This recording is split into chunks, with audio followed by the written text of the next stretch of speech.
So, good afternoon. This group will report the plant life history strategies of family Musaceae.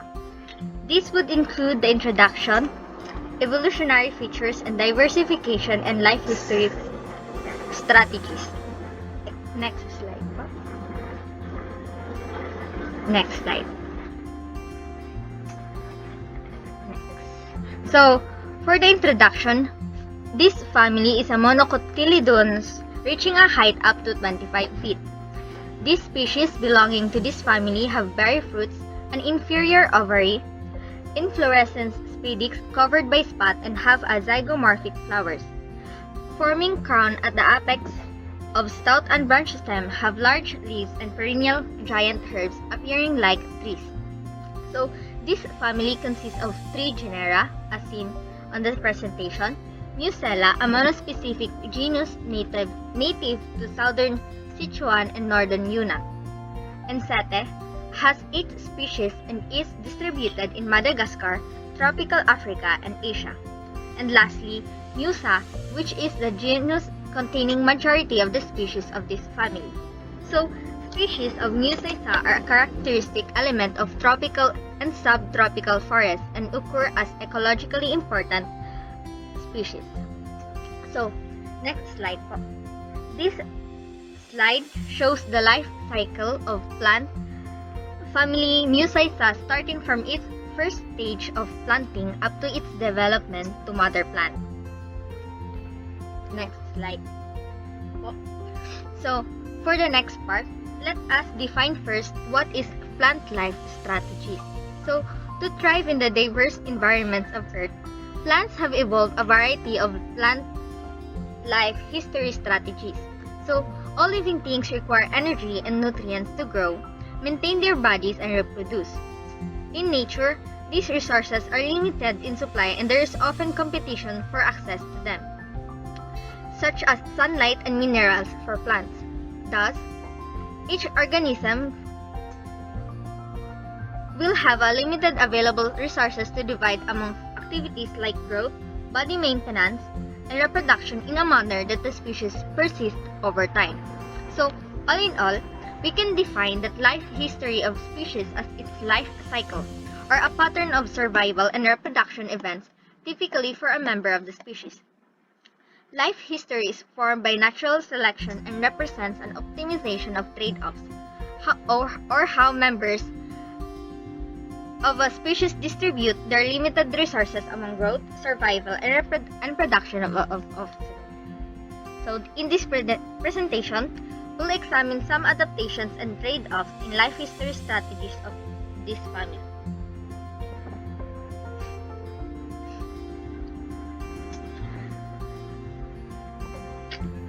Next slide po. So this cladogram was taken from the study of Jensen's et al. And it shows the maximum clade credibility tree of Musaceae. The map below shows the region wherein the species of this family is dispersed. So it can be seen that the ancestor node as well as the 3 genera all started from region C, which is the northern Indo-Burma. So Musaceae forms a well-supported clade or a monophyletic clade that is split into 2 lineages, which are the Musaceae and the Ensete Musaceae. So the genus Musaceae is divided into 2 large clades, which we will discuss on the following slides. So next slide po. So first, let's discuss the evolutionary history of Musaceae. So Musaceae did not graduate or disperse into Southeast Asia, and it remained in the southwest China at the northern border of Indo-Burma. It adapted to the drier and cooler habitats, which is a different ecological niche than its close relatives. So due to the narrow distribution range in Southeast Asia, Musaceae, specifically M. lashocarpa, populations have a low interpopulation genetic distance. Hence, it is also said that the lineage towards Musaceae has a significant negative shift in diversification rate compared with its sister genus Ensete. So following Musaceae is Ensete's evolutionary history. So within the northern Indo-Burmese region is the initial radiation of the genus Ensete, during the Oligocene, and colonization events occurred towards South India during Pliocene and towards Africa during Miocene. This genus dispersed towards Africa due to the result of a single long-distance dispersal event from northern Indo-Burma or due to the gradual overland dispersal via an Arabian corridor during a more massive period. So the seeds of this genus is actually large and heavy. Hence, they do not spread far and are often found close to the mother plant. However, monkeys and birds act as dispersal agents, which could provide evidence of a long-distance dispersal event, such as the example of Eocene and Setae fossils that were found in Northern America, which points towards an ancient overland dispersal event.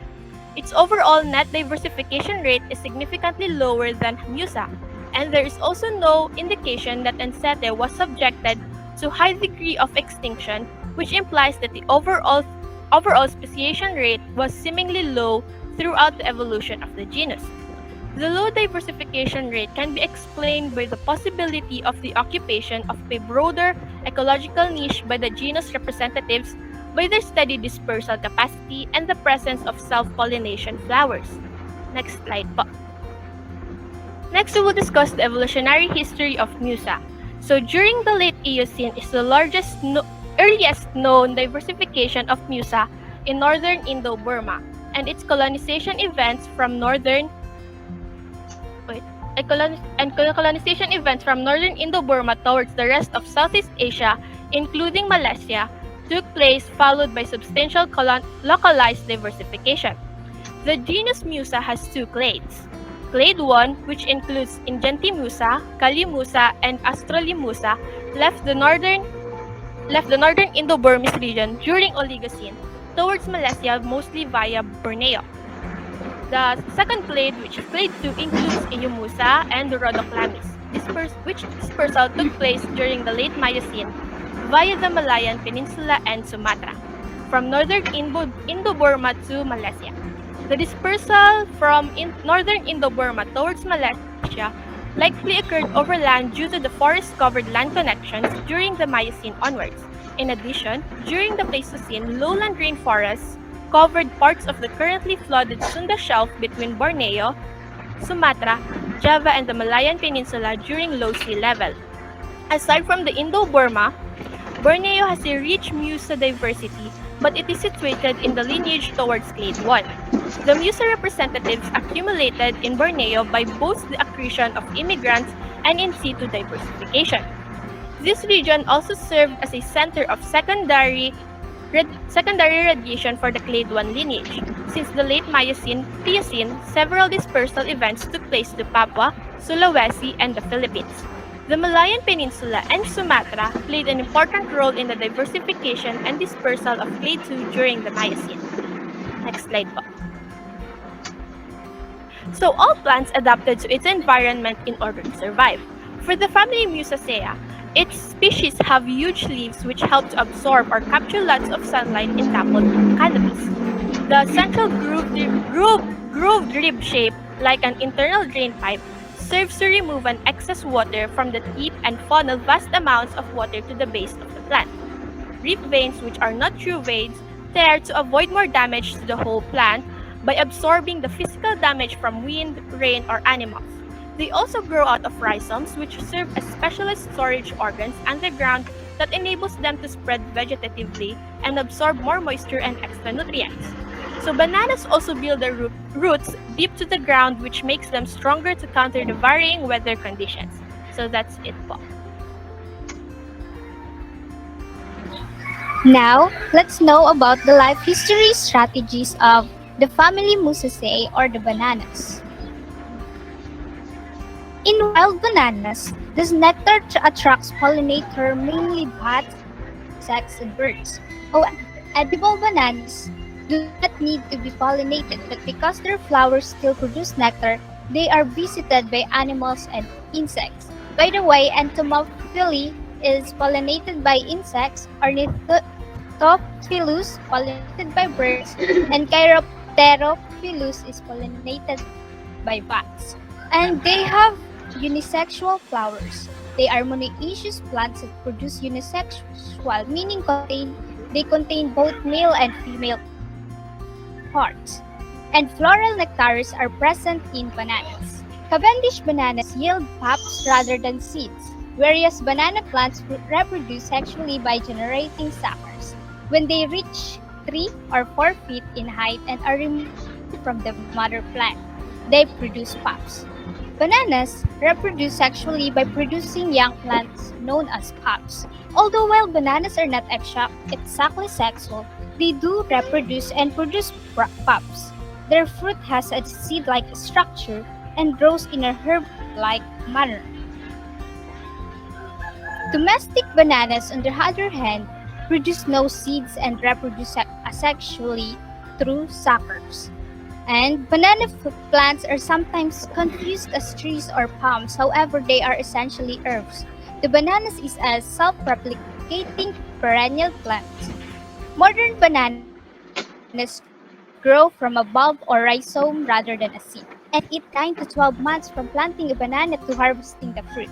In the 6th or 7th month, the banana flower emerges. Bananas, unlike other fruits that have a growing season and are accessible all year, and it grows in a tropical climates with average temperatures of 80 degrees Fahrenheit or 27 degrees Celsius, and annual rainfall ranging from 78 to 98 inches. The majority of bananas exported are cultivated within 30 degrees of the equator on each side. They also require rich, dark, and fertile soils with consistent moisture in the air and ground as well as sufficient drainage to grow. To visualize not just the reproductive parts of bananas but also the other reproductive structures, here is the illustration. Now,